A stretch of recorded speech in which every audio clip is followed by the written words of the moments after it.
So let's take a look at the steps for personal discovery. We'll revisit those from our original class. So what do I want? I want to explore that with your client, what they want more of in their life. And also introduce the energy renewing exercise. And explain the exercise and have them write down 2 or 3 examples of situations where they felt a sense of renewal or they felt uplifted.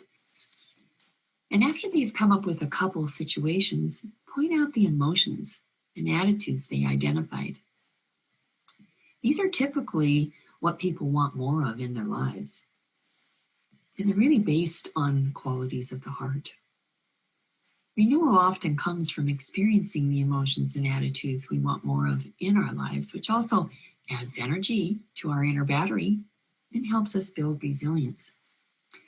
Renewing emotions and attitudes also can lead to better decisions and more connected interactions with others.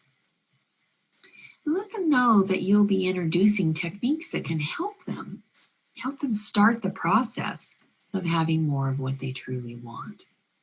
And you might share with them how this exercise was helpful to you. I think it was helpful for me because I realized there were a lot more uplifting, renewing emotions that I experience that I could draw on when I need to practice a technique. Next, let's take a look at what's getting in the way.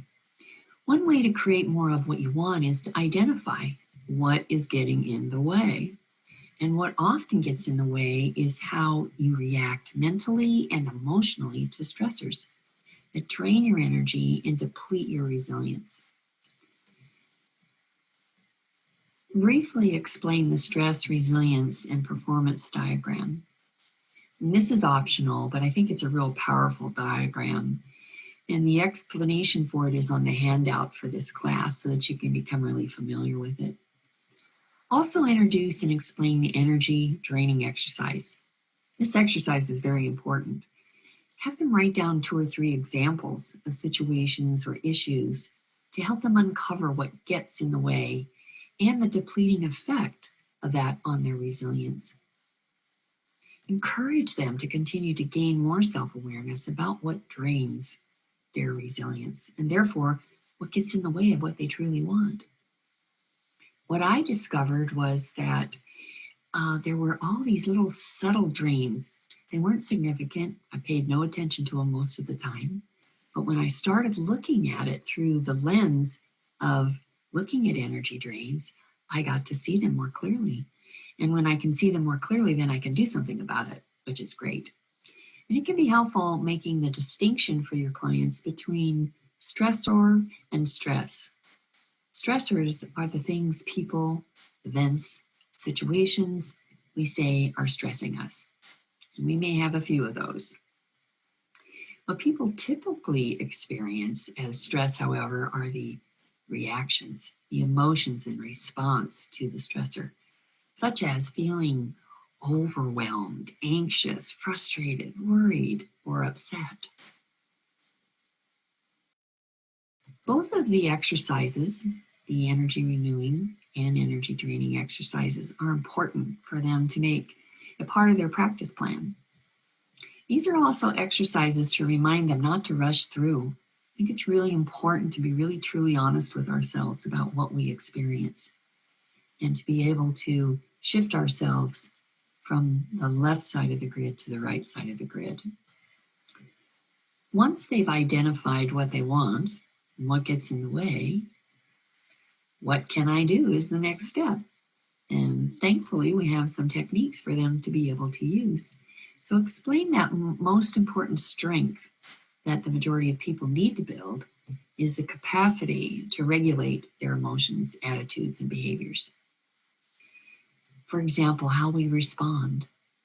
Very commonly, it's the missing capacity, leaving us feeling that daily situations we encounter are just the way it is.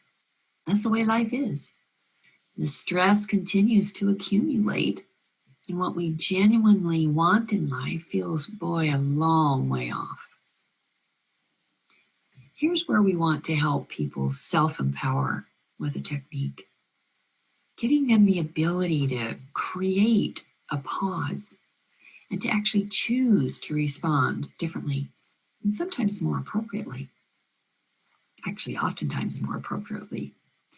And for purposes of working with your practice clients in the first session, introduce either heart-focused breathing or the quick coherence technique. Next, we'll take a look at how can I sustain it? Practicing what they've learned is the best way to sustain coherence.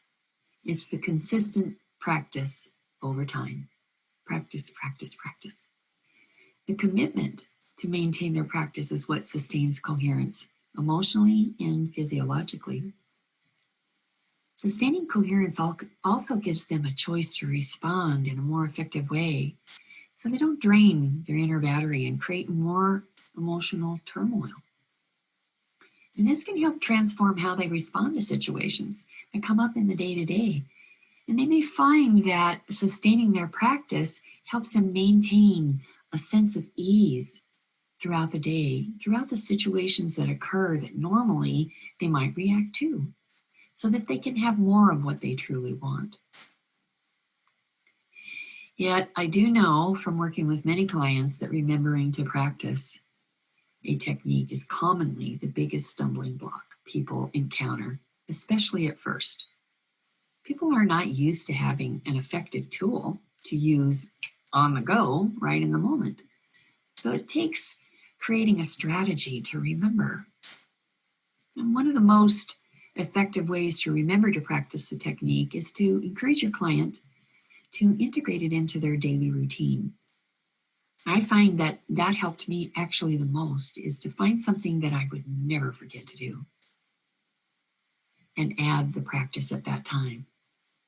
So ask your client, what are the things that they do every day, something they would not forget to do?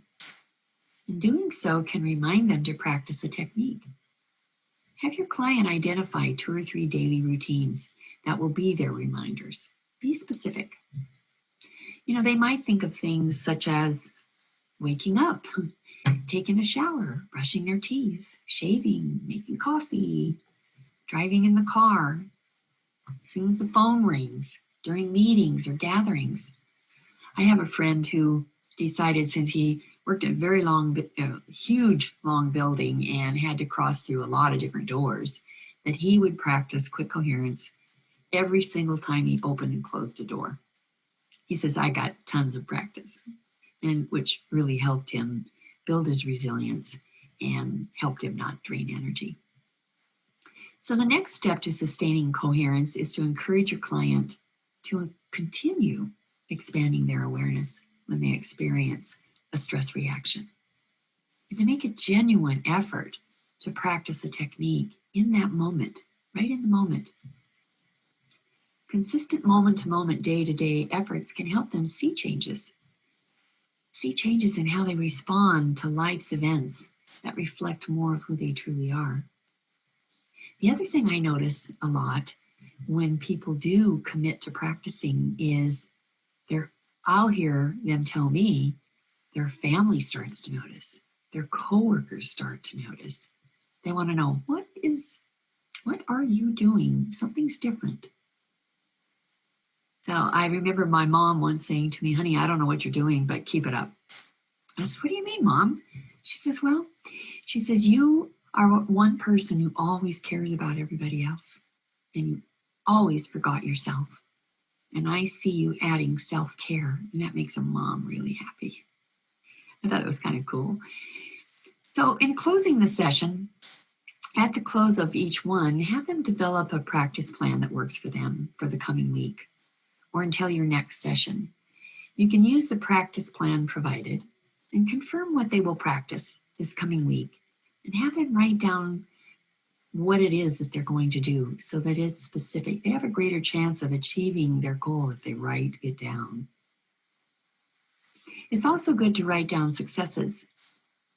You could suggest that they jot them in the notes section of their phone so they always have the successes with them to review.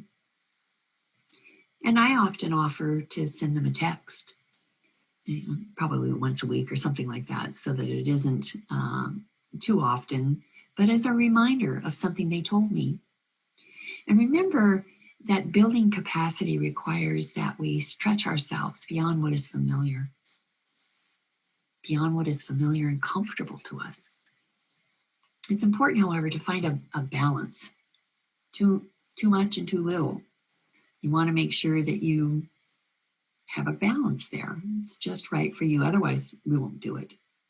So be sure your clients feel their practice plan is achievable. The more they practice, the more effective it will be. And don't forget to appreciate your clients' work. Their effort, a positive attitude, or their insights is really important. So you want to celebrate that. Find something to appreciate, even if you feel they didn't give it their all. Ask what was helpful and how you can best support them going forward. And be sure to schedule and confirm their next session with you. Encourage your clients to use the Track Your Practice log that you see on the screen to make notes of how using a technique or a practice affected how they responded to situations, how their response impacted the situation, and what was different. What would have happened if they had not practiced a technique? Encouraging them to do this over time can help them see the positive changes they're making. It's a real great way to track your progress. So let's take a look at some tips and reminders that can help. There's often a tendency to want to teach your clients everything you've learned in 4 sessions. And doing so typically results in information overload rather than developing a meaningful and effective practice. Meeting your clients where they are is a guiding principle in every session.